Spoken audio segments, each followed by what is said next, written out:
C'est bon? Attends, un plus grand bras du coup. Ouais, mais toi comme tu veux, comme ça. Ok. Oh, il est con. Dégage de là.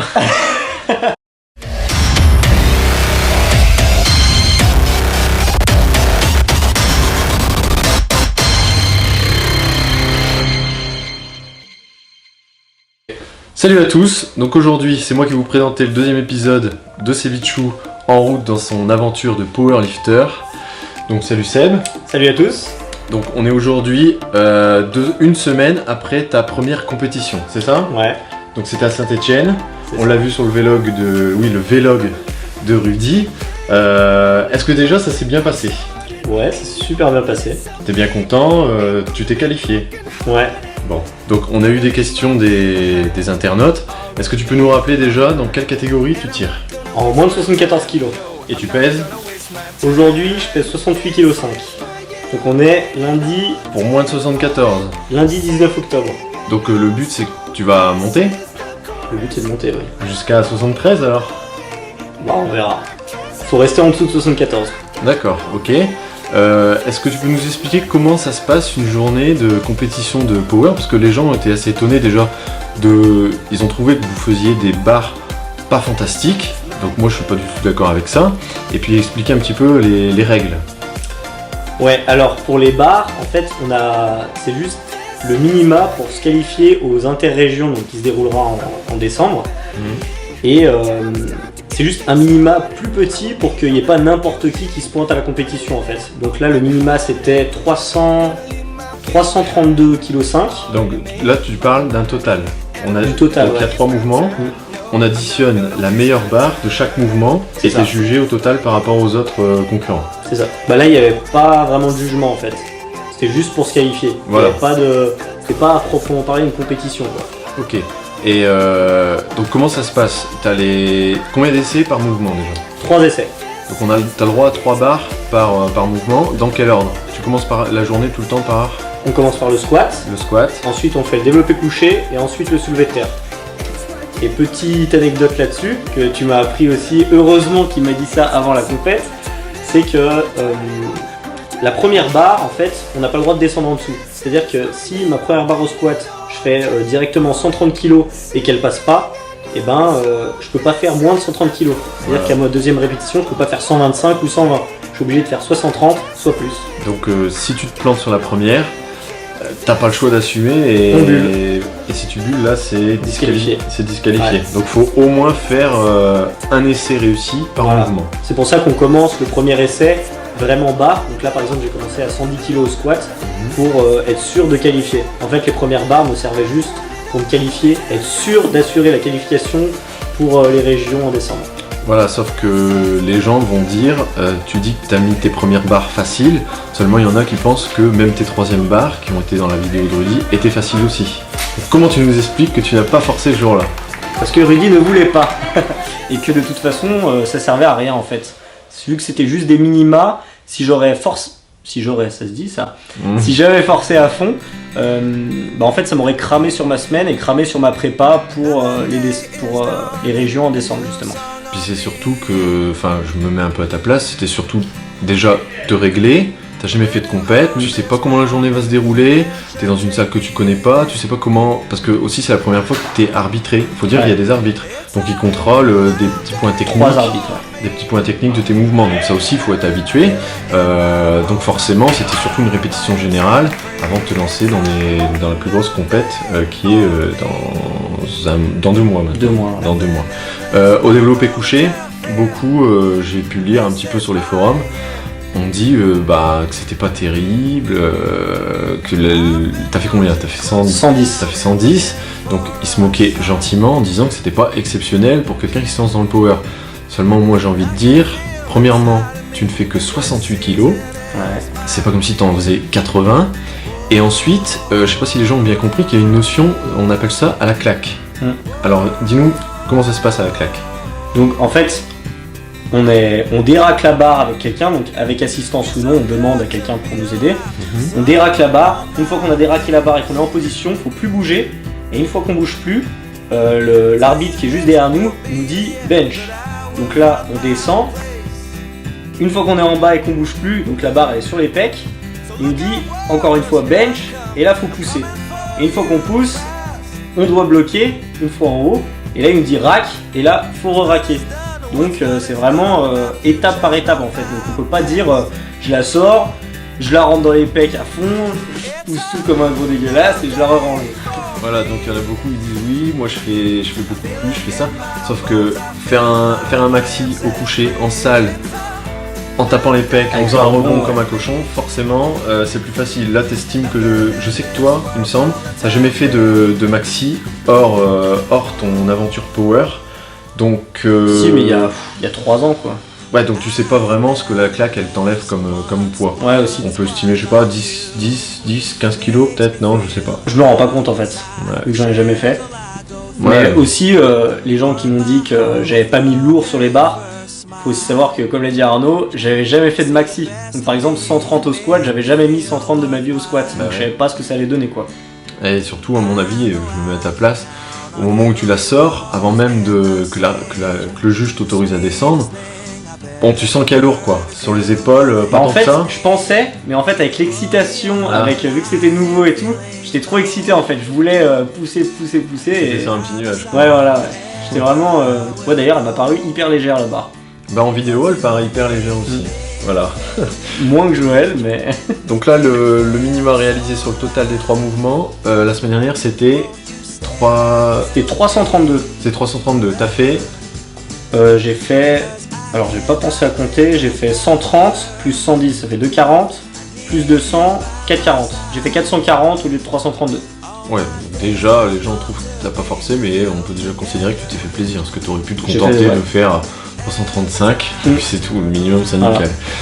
La prochaine étape, il faut réaliser un total de combien ? 450. 450. Et t'as fait 440. Voilà, donc j'ai 10 kilos en plus à prendre. Facile. Facile, ouais. Donc la stratégie, vous avez déjà convenu avec Rudy, ou... C'est-à-dire Bah, tu vas refaire le même coup et tu vas taper 50 kilos de plus, ou... Je vais forcer un peu plus. Ouais, Je vais pas dire combien, je préfère garder la surprise. d'accord. Je vais forcer un peu plus, mais je n'aurai pas le droit de forcer à fond. Rudy ne veut pas. Par contre, il m'a dit qu'au France, j'aurai le droit de forcer comme un malade. Donc, tu te qualifies en décembre Voilà. pour les France, et les France, c'est au mois d'avril. D'avril. C'est Ah, ça ? avril. Ok. Et tu t'as regardé un petit peu ce qui se passe dans ta catégorie. Ça va tourner aux alentours de combien ? 500 ? Plus ? Plus, ouais. Plus de 500 ? Bah, le premier, je sais pas s'il va concourir cette année, c'est Bastien Poyet. Et Bastien Poyet, il est très fort. 550 même ? Plus. Ah, encore plus ? Ouais. Ah ouais, là, ça va être autre chose. L'année dernière, il a fait 175 au coucher, 212 au squat et 235 au terre. Ah bah t'es pas loin. Au terre. On va dire, ouais. Juste au terre en fait. Bon ok, donc voilà pour ta première compète, d'accord. On va parler un petit peu de ta semaine, tes entraînements. Avant, j'avais Oui. parlé que les gens m'ont dit que j'avais pas de ceinture, pas de sang, exact. tout ça. Donc faut savoir que là, j'avais pas de ceinture tout simplement parce que j'ai jamais mis de ceinture et donc j'en ai jamais acheté. Et en fait, je ressens pas le besoin de mettre une ceinture, mais elle n'était pas interdite à la compète. On a le droit aux ceintures, on a le droit aux bandes de genoux, mais par contre, on n'a pas le droit aux sangles. On a le droit aussi aux bandes de poignets pour le développer couché. Mais c'est pas du tout interdit, quoi. T'as prévu d'en mettre la ceinture? Pour les France, ouais. Et au mois de décembre. Au mois de décembre, non. Et honnêtement, en plus je peux témoigner, on est lundi, hier, je t'ai vu, hier sur un squat, c'était la première fois que tu mettais la ceinture à l'entraînement. Ouais. C'est vrai. Ça C'est t'a bizarre. Ça t'a plu? Ouais. Ça aide. Bah ça aide, ouais, on sent bien qu'on est tenu, quoi. Et la ceinture au concours, c'est aussi pour le terre. Ils autorisent aussi pour Ouais, le terre. pour le terrain. Et tout le monde en mettait une là-bas? Non, ça dépendait. D'ailleurs, ça me fait penser, beaucoup de gens se sont étonnés, ont même critiqué, dire oui, mais ils font du terre en sumo. Bah oui, c'est un peu... Il n'y a rien d'obligatoire. Non, il n'y a rien Il n'y d'obligatoire. a rien d'obligatoire. Tu m'as même dit que tu en avais vu un seul qui avait tiré en tradi, Ouais, ou deux, je sais deux, plus. on traduit, ouais. Et bah c'est simple, pour soulever le plus lourd possible, faut qu'il y ait le moins de trajet possible. Donc évidemment que quand t'es en sumo, Réduit, ouais. bah t'as moins de... Déjà, On peut dire, tu mesures combien, 1m90, 95, non? Par là, ouais. Par là, moins 30 cm, donc ça peut faire 1m68, c'est ça? 1m67. 67 même. Donc c'est vrai que t'es fait pour le... C'est un mouvement où t'es assez privilégié, quoi. Pour le terre, ouais. Enfin du terre, peut-être pas ailleurs, mais au moins pour le terre. Donc évidemment, les gens prennent... Enfin, je sais pas pourquoi les deux gars ont pris en tradi. Peut-être qu'ils sont plus forts, mais c'est assez étonnant. Mais... Peut-être qu'ils ne se sont jamais posé la question. Parce qu'il y a des gens aussi là-bas qui ils sont là pour forcer en fait. Ils réfléchissent pas énormément. D'accord, mais moi je les ai pas vus à l'œuvre, mais je pense qu'ils avaient facilement le double de distance à faire de toi, quoi. Ah oui, carrément. Ouais, facile. Aussi, pour ceux qui me demandaient pourquoi il y avait un écart aussi grand entre mon développé couché et mon soulevé de terre, c'est que pour le soulevé de terre, j'ai la chance en fait d'avoir des longs bras. Ça fait que quand je me baisse, et ben, la barre, ça réduit encore plus la distance. Sauf qu'au développé couché, vu que j'ai des longs bras, et ben ça rallonge la distance. Donc ça m'avantage au terre, mais ça me désavantage au couché. Et on peut pas appliquer la même règle au développé couché qu'au terre sumo, c'est-à-dire à prendre le plus large possible, parce qu'il y a quand même une limite. 81 cm au maximum, parce que sinon il y a des gars qui prendraient le plus large possible, voilà. C'est évident. Ok. On parle de ton entraînement la semaine. Donc dis-nous un petit peu, est-ce que tu fais encore des exos de musculation traditionnels, la muscu pure? Oui. Tu fais encore ça? Ouais. Ça te sert, c'est plus pour le mental, pour dire je continue à faire un petit peu de body, tout ça, ou c'est vraiment de l'assistance pour tes 3 mouvements? Il y a des exercices d'assistance, donc j'ai des exercices de body pur pour, je pense, la force, pour m'aider à gagner en force sur les mouvements. Ouais. Et sinon, il y a des exercices pour travailler ma souplesse et ouais, juste ma souplesse en fait, m'étirer et ma souplesse. Parce que moi j'ai l'impression que depuis que tu t'es lancé là-dedans, je te vois encore un peu plus souvent à la salle. T'as plus vraiment de repos, c'est toujours du repos actif. Parce que des fois je te vois, je te dis bah ta séance aujourd'hui, je me dis bah je suis venu m'étirer ou je suis venu m'automasser. Donc tu y es presque tout le temps en fait. Ouais voilà. Et 6 jours par semaine. Et en vrai entraînement 4. J'ai 4 entraînements par semaine et je vais en faire 2 où je viens m'étirer, m'assouplir ou travailler la technique sur le développé couché, le squat ou le soulevé de terre. Tu fais chaque mouvement une seule fois dans la semaine ou il y a des doublons? Alors je fais une fois le squat en forçant, une fois juste en travaillant en technique. Pareil pour le soulevé de terre et je fais 2 fois le développé couché en forçant et une fois en travaillant en technique. Ah, donc, d'ailleurs que j'ai rajouté cette semaine parce que j'ai un problème au développé couché. C'est pas ton point fort? Non, j'arrive pas à cambrer. Ah bon. À compter, pardon. D'accord. Donc ça te fait donc chaque mouvement 2 fois, c'est ça? Ça fait un doublon pour chaque mouvement? Ouais, ou un peu plus pour le développé couché. Un de plus pour le développé couché. Voilà, et quand tu dis tu forces pas, c'est-à-dire tu mets très léger. Voilà, je mets léger et je travaille juste la technique, le placement et m'habituer en fait. Parce que développé couché, surtout le problème c'est que je suis pas du tout à l'aise. Je réfléchis trop au placement et ça fait que je n'arrive pas à pousser quoi, je réfléchis trop. Ok, donc au sujet de ton entraînement, on rappelle que tu es coaché par Rudy, donc il fait ta planif. Donc tu étais déjà coaché par lui en version traditionnelle en musculation. Et là il s'est proposé de... Pour la muscu, ouais. Voilà, c'est lui, tu fais l'aventure avec lui. Donc ça consiste en quoi? Il t'assiste dans tout, ta souplesse, l'augmentation de tes charges, tout ça, ou il se contente juste de te donner une feuille et tu fais ce qui est marqué en fait? Alors il m'a donné une planification, donc quand on a commencé il y a maintenant 8 semaines il me semble. Il m'a donné une planification avec ce que je dois faire chaque semaine, donc les objectifs à atteindre au développé couché, au squat et au soulevé de terre. Et à côté de ça, toutes les semaines, donc comme par exemple en musculation, toutes les semaines il y a un résumé que je lui envoie sur ce que j'ai réussi, pas réussi, sur mes exercices globaux, global. Les exercices de la semaine. Voilà, sur mes exercices de la semaine. Donc je lui dis si j'ai réussi ou pas. Et ensuite, donc il me demande là où j'ai forcé, là où j'ai mal, donc il demande souvent justement là où j'ai mal, où j'ai des douleurs, où je suis pas à l'aise sur un mouvement, donc on voit ça ensemble. Et aussi à la salle il me montre, donc par exemple il me montre la technique pour le développé couché, pour le soulevé de terre et pour le squat. Il me montre des exercices d'assouplissement pour que je sois plus à l'aise dans mes mouvements. Et voilà. Alors c'est intéressant que tu parles de planification parce que quand tu t'entraînes en musculation, il te fixe des objectifs de semaine en semaine. Voilà. Que là, dès le départ, tu nous dis, il avait déjà prédit presque toutes tes barres. C'est ça. Donc tu sais à l'avance, tu connais à l'avance le mois prochain, les barres que tu vas faire, tout ça, tout est prévu à l'avance. Ouais, bah là c'est prévu en fait jusque jusqu'au décembre, à la compétition d'interrégion. Mais par contre, on a vu ensemble, c'est qu'il a planifié des barres, donc que ce soit bien précisé que Rudy c'est pas un devin. Il m'a mis des objectifs à passer, et si je passe pas ces objectifs, on revoit la planif. Il a juste.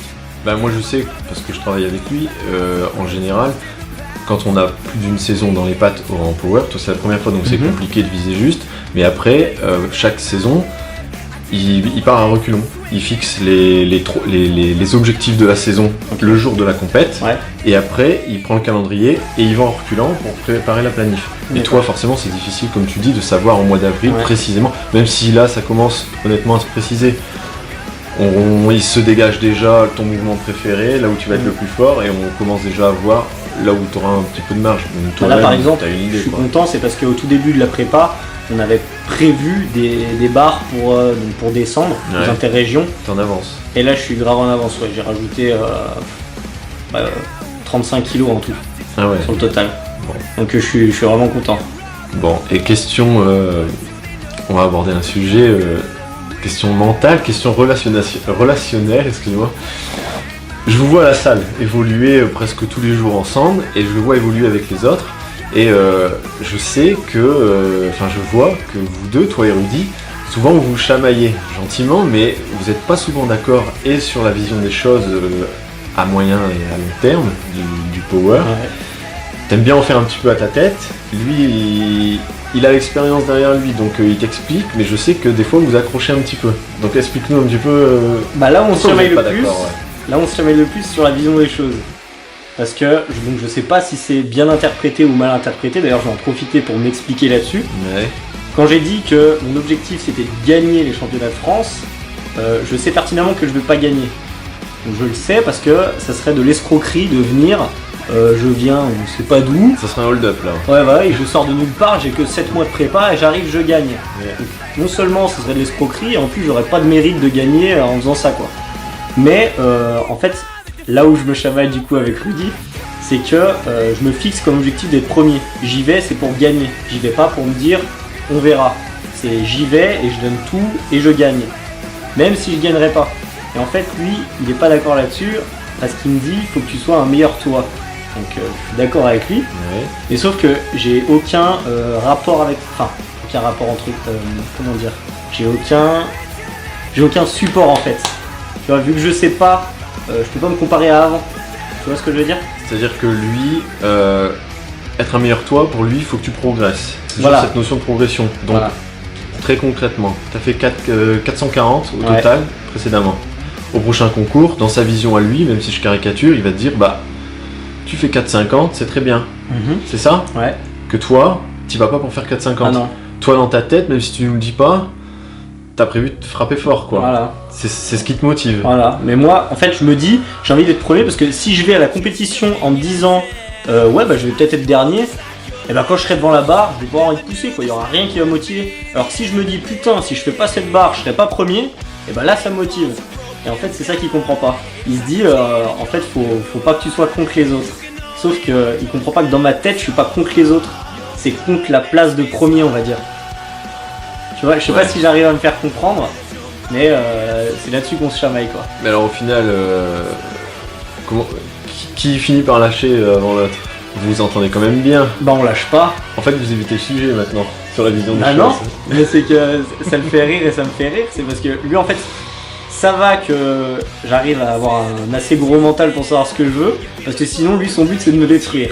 Ah mais oui, mais Rudy il complimente rarement aussi ses athlètes quoi, il pense que ça les fait avancer de... Ah bah non, il m'a clairement dit que j'allais être dernier. Il m'a dit mais tu vas perdre, c'est dit tu seras dernier. Mais il a dit pour rigoler, pour que t'aies un sursaut d'orgueil, non? Je sais pas. Tu crois? Toi qui le connais mieux que moi. Moi j'étais pas là le jour de cette discussion là, mais je pense que il va se proposer pour filmer le prochain épisode de cette aventure, et donc vous pourrez vous expliquer un petit peu plus clairement. C'est pas bête, on fera ça la prochaine fois avec Rudy. Bon, ça marche. Ok, donc voilà, on a fait le tour un petit peu de ce qu'on voulait expliquer suite à cette première compétition. Pour ceux qui veulent te suivre, j'ai vu que tu avais créé une page communautaire sur Facebook. Ouais. L'adresse C'est Bichou. tout simplement. Ouais, tout simplement. Qu'est-ce que tu vas y mettre dessus? Je vais y mettre ma préparation donc jusqu'au championnat de France de force athlétique Ouais. et tout ce qui se passe autour de mon entraînement. Donc en fait, je poste énormément sur Instagram et j'ai décidé d'y poster maintenant aussi sur Facebook parce que je vois qu'il y a plus de gens qui suivent sur Facebook que sur Instagram et pour garder mon compte en privé en fait. Parce que je commence à avoir plusieurs personnes qui m'écrivent, qui me demandent en ami et ça me gêne un peu d'avoir des gens que je connais pas qui puissent voir mon passé et ma vie privée. Est-ce que tu vas y poster ta jet? Parce que je pense que tu suis une jet très précise. Très strict, une diète de power. Ah bah, surtout si tu comptes prendre combien il te manque 6 kilos d'ici avril. Non, je compte pas prendre 6 kilos d'ici avril. Bah, t'es sec comme tout là. Non. Ça va passer, non? Non, t'es pas sec? Non. Mince alors, je suis surpris. Non, mais on va monter doucement. Doucement jusqu'à... Tant que je progresse, on monte un peu sur la balance et si je bloque, bah ouais, on commencera à vraiment monter. Ça marche. Donc prochain épisode d'ici un petit mois, je pense. Avant la compétition pour les régions, avant un la petit compète. débrief. Voilà, et puis certainement quelqu'un va, ou Rudy lui-même, va refilmer le jour de la compète pour refaire un petit vlog, comme il dit, que vous retrouverez sur sa chaîne YouTube de la semaine dernière, la compète de la semaine dernière. Donc on va faire ça. Ok, quelque chose à rajouter? Bah juste le 9, ça se passera le 9 décembre à Ambert, donc si vous avez envie de venir nous voir, venez. Ok, pas de problème.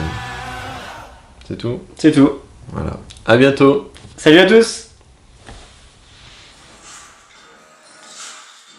Et le mot de la fin, Bruce? Super! Une surpompe. Eh, t'as raison, il y a plein de mouches. Ah, je peux plus ouvrir là. T'as vu, il y en a au moins 15 là, qui attendent de rentrer. Ah, merde. Elles te veulent tout, hein. Ah yes. Ah merde, ça tourne encore. Film. Lise, explique-nous un petit peu comment ça se passe. Ah, il est con lui. Ah, je pense à tout ce que je vais dire, mais c'est pas possible. Ah là là, sauvage. Mais non, on commence gentiment là, faut être sympa.